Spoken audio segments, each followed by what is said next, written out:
बड़ा केस, बड़ी अदालत, बड़े फैसले की घड़ी आन पहुंची। 57 रोज बाद 20 अप्रैल को दोपहर 2 बजे पैनामा केस का महफूज फैसला सुनाया जाएगा। इसहाक डार और कैप्टन सफदर की अहलियत का फैसला भी होगा। कौम की नजरें सुप्रीम कोर्ट पर।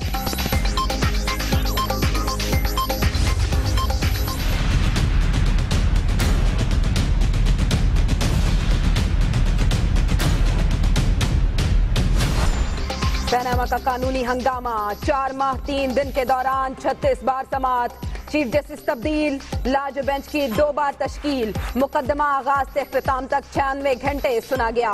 5 रुकनी बेंच ने 23 फरवरी को फैसला महफूज किया था। उम्मीद है फैसला आइन और कानून के ऐन मुताबिक होगा। पहले दिन से कहा फैसला तस्लीम करेंगे। मरियम औरंगजेब का रद्द-ए-अमल। ख्वाजा साद रफीक कहते हैं पैनामा केस चंद साजिशों की सियासी शोबदाबाजी है।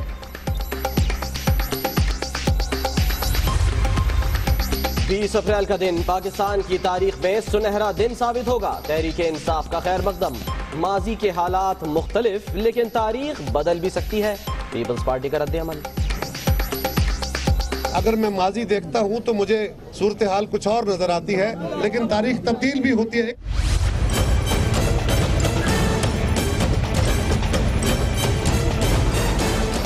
मशाल कत्ल केस में सनसनीखेज इंकशाफात। गोली मारने वाले का नाम भी किसी को नहीं बताया जाएगा। अहद तोड़ने वाला गद्दार तस्वुर होगा। वाक़े के बाद मुश्तल अफराद के मुबैना हलफ लेने की वीडियो मंजर आम पर। पीटीआई काउंसलर आरिफ खान आगे। मिशाल कत्ल अज खुद नोटिस की समाअत खुली अदालत में करने का फैसला। मरकजी मुल्जिम वजाहत ने एतराफी बयान में यूनिवर्सिटी इंतजामिया को भी मुलव्वस करार दे दिया। तहकीकाती रिपोर्ट सुप्रीम कोर्ट में जमा। यूनिवर्सिटी के 7 नामजद मुलाजमीन मुअत्तल।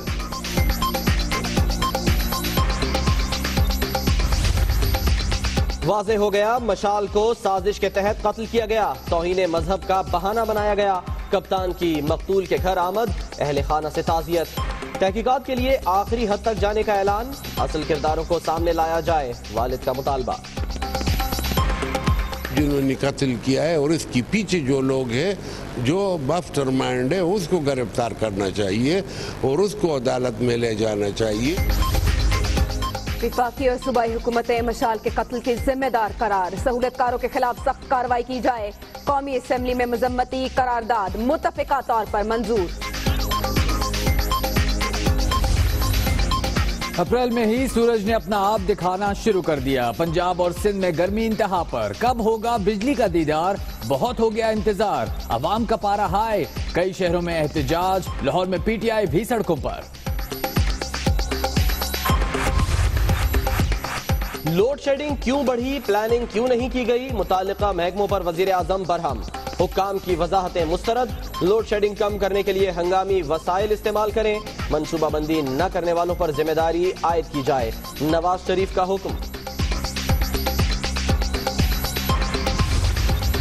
लोड शेडिंग के खिलाफ पीपल्स पार्टी का सड़कों पर आने का ऐलान। 22 अप्रैल से मुजाहरे शुरू। 27 अप्रैल को मीनार पाकिस्तान पर एहतजाजी कैंप लगेगा।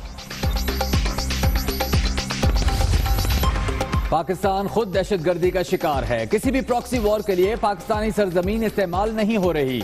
इल्जामात सख्ती से मुस्तरद करते हैं।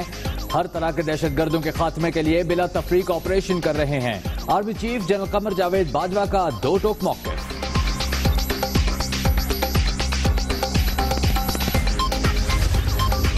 डॉन लीग्स पर वजीर दाखिला का बयान। इदारों के साथ मजाक। हुकूमती लोग रियासत को कमजोर करना चाहते हैं। खुर्शीद शाह बरस पड़े। कहते हैं वजीर आजम ने जमहूरियत और आमरियत में फर्क खत्म कर दिया। सिंध में रेंजर्स इख्तियारात में तोसी न हो सकी। इख्तियारात दिए बगैर फोर्स को सड़कों पर खड़ा नहीं कर सकते। बार बार मसला पैदा करने से कराची का अमन खतरे में पड़ जाएगा। चौधरी निसार की वार्निंग।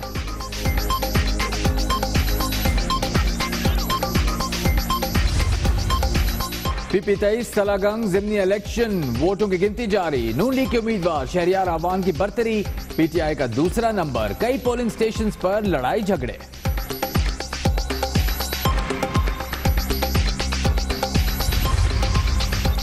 1,93,000 कनाल अराजी के जाली अदालती फैसलों का स्कैंडल। इंक्वायरी कमीशन की तहकीकात मुकम्मल। रिपोर्ट चंद रोज में chief justice Lahore high court को पेश की जाएगी।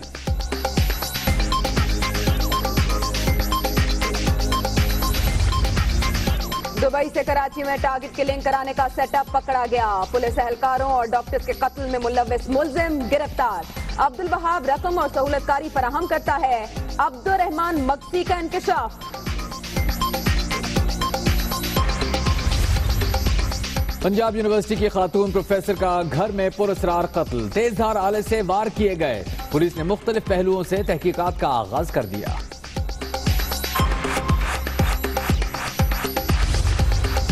फैसलाबाद में मकामी अदालत का इहाता मैदान जंग बन गया। पसंद की शादी के ख्वाहिशमंद जोड़े के वरसा लड़ पड़े। लातों, भूसों और मुक्कों का आजादाना इस्तेमाल। खैबर पख्तूनख्वा के गधे चीन जाएंगे। सूबाई हुकूमत और चीनी कंपनी में मुआहिदा हो गया। सालाना 80,000 गधे बरामद होंगे।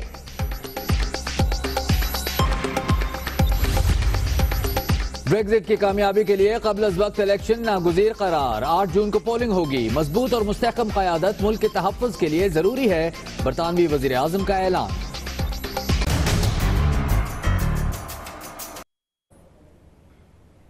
पनामा का बड़ा केस, बड़ी अदालत, बड़े फैसले की घड़ी आन पहुंची। 20 अप्रैल को दिन 2 बजे फैसला सुनाया जाएगा। 23 फरवरी को महफूज किया गया फैसला 57 रोज बाद सुनाया जाएगा।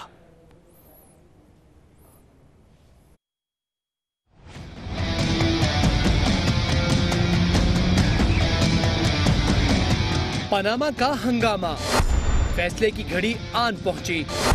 मुल्क की सबसे बड़ी अदालत मुल्क की तारीख का बड़ा फैसला सुनाएगी। 20 अप्रैल की तारीख मुकर्रर। वज़ीर आज़म अपने मनसब पर रहने के अहल हैं या नहीं, फैसला जस्टिस आसिफ सईद खोसा की सरबराही में सुप्रीम कोर्ट का 5 रुकनी बेंच अदालत नंबर 1 में सुनाएगा। इसहाक डार और वज़ीर आज़म के दामाद कैप्टन रिटायर्ड सफदर की अहलियत का फैसला भी इसी रोज सुनाया जाएगा। जस्टिस आसिफ सईद खोसा, जस्टिस शेख असमत सईद, जस्टिस एजाज अफजल, जस्टिस गुलजार अहमद और जस्टिस एजाजुल हसन पर मुश्तमिल 5 रुकनी बेंच ने रोजाना की बुनियाद पर समाअत के बाद पनामा केस का फैसला 23 फरवरी को महफूज किया था। इमरान वसीम, दुनिया न्यूज, इस्लामाबाद। 20 अप्रैल को सियासी पारा कहां तक जाएगा ये तो वो दिन बताएगा, लेकिन इस्लामाबाद का मौसम भी गर्म होगा। सियासी पारा इंतहा पर होगा तो गर्मी का पारा 39 दर्जे पर रहेगा। जी हां, आज और इस वक्त की अगर हम बात करें तो मौसम इतना ज्यादा गर्म नहीं है, 31 डिग्री सेंटीग्रेड है। लेकिन 2 दिन के बाद क्या होगा? 20 अप्रैल को एक जानिब सियासी गर्मा गर्मी होगी तो दूसरी जानिब इस्लामाबाद का मौसम भी गर्म होगा और सियासी पारा इंतहा को छू रहा होगा। गर्मी का पारा 39 दर्जे पर रहेगा 20 अप्रैल को। 20 अप्रैल को सियासी गर्मा गर्मी होगी तो दूसरी जानिब इस्लामाबाद का मौसम भी गर्म होगा। यानी 39 दर्जे की गर्मी में जब ये फैसला सुनाया जाएगा तो सियासी पार्टी का उस दिन रवैया और मिजाज देखने लायक होगा, जो कई दिनों से काफी अरसे से इंतजार कर रहे हैं कि पनामा केस का फैसला सुनाया जाए। अवाम भी तजब्जुब में है, तो उस दिन अगर सियासी गर्मा गर्मी होगी तो गर्मी का पारा भी 39 दर्जे पर रहेगा। ताज़ा तरीन सूरत हाल हम मालूम करते हैं। दुनिया न्यूज़ के नुमाइंदे इमरान वसीम हमारे साथ मौजूद हैं। इमरान, आप इस तमाम सूरत हाल पर खासकर जब हियरिंग्स होती रही हैं तो आप इसको कवर करते रहे हैं। इस वक्त क्या गहमा गहमी है, क्या इस वक्त एक्टिविटीज़ है, क्या सोचा जा रहा है, क्या प्लान किया जा रहा है 20 अप्रैल के हवाले से? जी देखें, अवाम में और सियासी और हुकूमती हलकों में पनामा केस के फैसले को लेकर काफ़ी बेचैनी पाई जाती थी और फैसले का काफ़ी शिद्दत के साथ जो है वो इंतज़ार किया जा रहा था। लेकिन अब जो इंतज़ार की जो घड़ियां थी वो ख़त्म होने के करीब पहुंच चुकी है और सुप्रीम कोर्ट ने पनामा केस का फैसला सुनाने की जो तारीख है उसका जो है ऐलान कर दिया है और 20 अप्रैल को सुप्रीम कोर्ट पनामा केस का महफूज किया गया फैसला सुनाएगी। 23 फरवरी को सुप्रीम कोर्ट ने ये फैसला जो है महफूज किया था। इस वक्त हम सुप्रीम कोर्ट ऑफ पाकिस्तान के सामने मौजूद हैं और जो अनाउंसमेंट की गई है सुप्रीम कोर्ट के बाद, सुप्रीम कोर्ट की जानिब से फैसले के हवाले से, उसके बाद जो सरगर्मियां हैं वो ये है कि सिक्योरिटी के हवाले से हदायत भी जो है वो रजिस्ट्रार सुप्रीम कोर्ट की जानिब से जारी कर दी गई हैं। जो मुतलका एसपी हैं सुप्रीम कोर्ट के पनामा के फैसले के दौरान जब ये फैसला सुनाया जाएगा 20 अप्रैल को दोपहर 2 बजे कमरा अदालत नंबर 1 में, तो वहाँ पर बहुत शुक्रिया आपका। पनामा केस की 4 माह 3 दिन के दौरान 36 बार समाअत हुई। चीफ जस्टिस तब्दील हुए। लार्जर बेंच की 2 बार तश्कील की गई। 5 रुकनी बेंच ने 96 घंटे मुकदमा सुना। 3 मार्च 2016 से आज तक केस में क्या हुआ, जानिए इस रिपोर्ट में।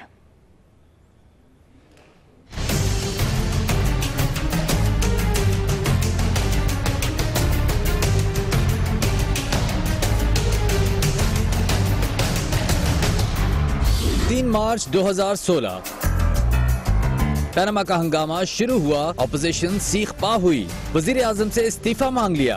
नवाज शरीफ ने मुतालबा रद्द किया। अदालती कमीशन बनाने का ऐलान कर दिया। तहम सुप्रीम कोर्ट ने माजरत कर ली।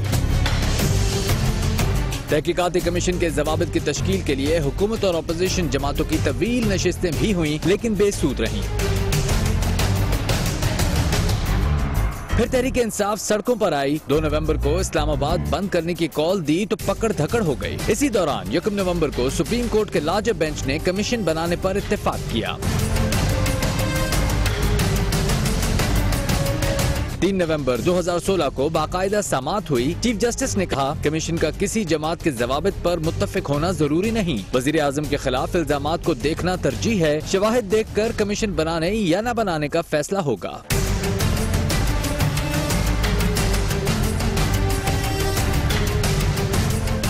15 नवंबर को समाअत में नया मोड़ आया। वजीर आजम के बच्चों के वकील ने शरीफ खानदान की कतर में सरमायाकारी से मुताल्लिक कतरी शहजादे का खत अदालत में पेश कर दिया। वजीर आजम के खानदान की जानिब से कतरी खत आया तो PTI सैकड़ों दस्तावेजात ले आई। 18 नवंबर को इमरान खान के वकील हामिद खान केस से अलग हुए। 30 नवंबर को पहली बार नईम बुखारी ने PTI की जानिब से दलाइल दिए। 5 दिसंबर को हुसैन नवाज के वकील ने लंदन फ्लैट्स की रजिस्ट्रियां जमा कराई, जिसके 4 रोज बाद चीफ जस्टिस रिटायर हुए तो बेंच टूट गया। 31 दिसंबर 2016 को नए चीफ जस्टिस ने जस्टिस आसिफ सईद खोसा की सरबराही में नया बेंच बनाया। फिर नया साल आया, लेकिन पुराना केस चलता रहा।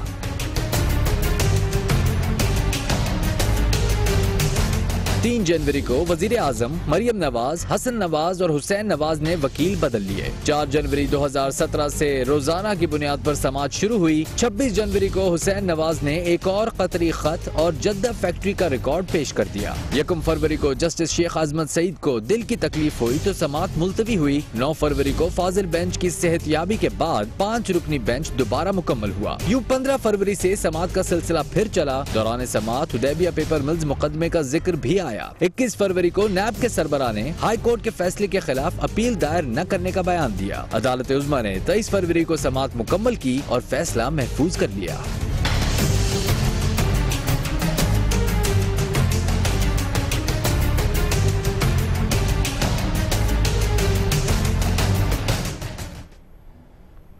रिपोर्ट आपने देखी जिसमें सारा मामला समो दिया गया है। बहुत इंतजार किया, बहुत बेकरारी हुई जो कि खत्म होने जा रही है। अब 20 अप्रैल को दिन 2 बजे ये फैसला सुनाया जाना है। इसी पर बात करने के लिए मुस्लिम लीग नून के रहनुमा तलाल चौधरी साहब हमारे साथ मौजूद है। बहुत शुक्रिया आपका चौधरी साहब, दुनिया न्यूज के लिए आपने वक्त निकाला। कितनी बेचैनी पाई जा रही है हुकूमती हलकों में? देखिए, कोई बेचैनी ना है ना थी, और अगर कोई इस तरह का होता कि हमें डर होता तो अपने आप को एहतसाब के लिए क्यों पेश करते, जबकि वजीर आजम को, उनके खानदान को बहुत सारी चीजों पर इस्तिस्ना हासिल था। उनके बेटे क्योंकि मुल्क से बाहर रहते हैं, उनके वालिद जो हैं वो इस दुनिया से जा चुके हैं।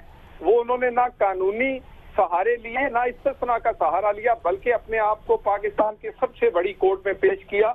एक तारीख रकम की, सिर्फ अपना नहीं अपनी 3 नस्लों का हिसाब पेश किया। तो हमें तो कोई घबराहट नहीं, घबराहट उन्हें होती है जिनके अंदर और बाहर कोई खोट हो। जिनके खोट ना हो वो इस हिसाब से डरते नहीं है, छुपते नहीं है, बल्कि अपने आप को पेश करते हैं। तो हम बहुत कॉन्फिडेंट हैं। अच्छा तलाल चौधरी साहब, आप कह रहे हैं आप कॉन्फिडेंट हैं, लेकिन जाहिर है जो फैसला आएगा वो तो आएगा। किस किस्म का फैसला आया या कैसा फैसला आया जो कि नवाज लीग की साख को डेंट लगा सकता है? देखिए, ये एक झूठ की बुनियाद पर बनाया गया केस है जिसमें सबूत नहीं है, झूठ है। और यहाँ पर हमारा मीडिया ट्रायल को करने की कोशिश की गई। पिछले 1 साल से ये मीडिया ट्रायल चल रहा है, और खुसूसन हमारी मुखालिफ सियासी जमातें जो हमसे शिकस्त खा चुकी हैं और 2018 में उन्हें एक और शिकस्त नजर आ रही है, वो सिर्फ इस बुनियाद पर कि शायद 2018 में नवाज शरीफ का वो मुकाबला क्यों नहीं कर सकेंगे, क्योंकि बहुत सारे प्रोजेक्ट मुकम्मल हो रहे हैं, बहुत सारे वादे पूरे हो रहे हैं, परफॉर्मेंस उन्होंने किया कुछ नहीं, परफॉर्म भी नहीं किया और सियासी तौर पर भी वो हमसे कमजोर हैं। तो वो सिर्फ अदालत के सहारे पर कोशिश कर रहे हैं कि शायद अगर वजीर आजम के खिलाफ कोई फैसला। ठीक, तलाल साहब सवाल बहरहाल कुछ और था लेकिन आपने जवाब दिया, आपका शुक्रिया। तलाल चौधरी साहब तो बहुत कॉन्फिडेंट सुनाई दे रहे थे, लेकिन चौधरी निसार का कहना है कि पनामा केस पर फैसला कुछ भी हो सकता है, खुदा करे ये मुल्क और कौम के बेहतरीन मुफाद में हो। चौधरी निसार ने कहा कि दुआ है फैसले से इंसाफ का बोलबाला हो।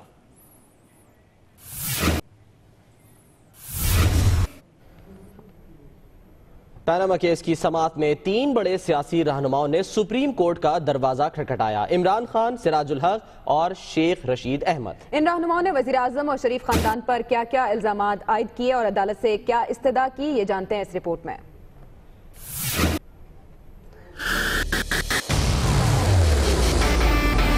पनामा लीक्स का घन चक्कर, 3 बड़े सियासी रहनुमा बने सुप्रीम कोर्ट में दरखास्त गुजार। इमरान खान, सिराजुल हक और शेख रशीद, सबने की वजीर आजम को नाअहल करार देने की मुश्तरका इस्तदा। चेयरमैन तहरीक इंसाफ इमरान खान ने इल्जाम आयद किया था कि वजीर आजम नवाज शरीफ ने इनकम और वेल्थ टैक्स चोरी किया, मनी लॉन्ड्रिंग के जरिए लंदन में बेनामी जायदादें खरीदी। वजीर आजम ने अपनी तकारीर और कागजात नामजदगी में गलत बयानी की। इमरान खान ने ये इल्जाम भी लगाया कि शरीफ खानदान ने मोटरवे जैसे बड़े मंसूबों में करोड़ों रुपए का कमीशन बनाया। इमरान खान ने वजीर आजम और शरीफ फैमिली का नाम ECL में शामिल करने, लंदन जायदादें बहा के सरकार जब्त करने, नैब और FBR से शरीफ फैमिली के असासों और गोशवारों की तहकीकात कराने, लूटी दौलत वापस लाने और वजीर आजम, कैप्टन सफदर और इसाक डार को नाअहल करार देने की इस्तदा की थी। सिराजुल हक और शेख रशीद ने भी दरखास्तों में संगीन इल्जामात लगाए और वजीर आजम नवाज शरीफ की नाअहली की इस्तदा की। पनामा का तारीखी फैसला सुप्रीम कोर्ट का 5 रुकनी बेंच 20 अप्रैल को सुनाएगा। 5 जजेस इससे पहले किन तारीखी फैसलों का हिस्सा रहे, जानिए इस रिपोर्ट में।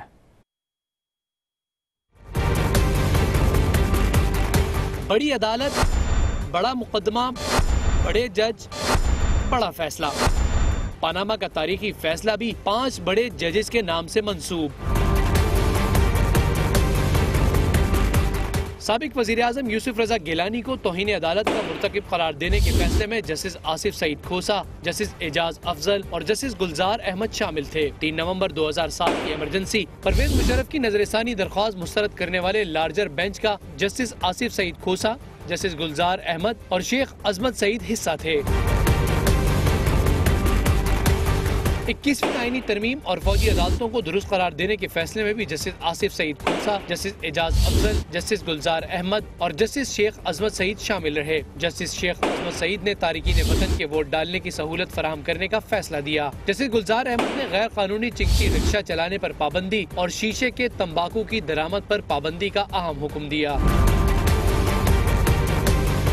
जस्टिस एजाजुल अहसन ने NA 110 सियालकोट में ख्वाजा आसिफ के खिलाफ इंतखाबी धांधली के इल्जामात की समाअत की और उन्हें मुस्तरद करने का फैसला सुनाया।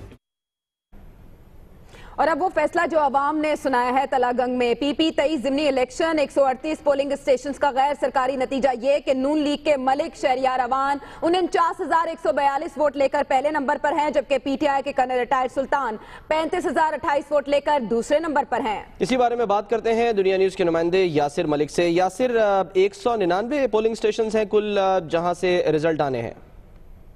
जी बिल्कुल, 189 पोलिंग स्टेशन में से 138 पोलिंग स्टेशन का रिजल्ट जो है वो इस वक्त आ चुका है, जिसमें PMLN के शहरियार अवान जो है वो 49,142 वोट लेकर पहले नंबर पर हैं, जबकि कर्नल सुल्तान सुरखरू जिनका ताल्लुक पाकिस्तान तहरीक इंसाफ से था 35,028 वोट लेकर दूसरे नंबर पर हैं। इस वक्त शहरियार खान अवान जो है उनके घर पर जश्न का समा है। कारकुनान की बड़ी तादाद यहाँ पर मौजूद है, ढोल की ताप पर रक्स करते हुए दिखाई दे रहे हैं। और इसके साथ साथ मुस्लिम लीग नून के रहनुमाओं की आमद का सिलसिला भी यहाँ पर जारी है।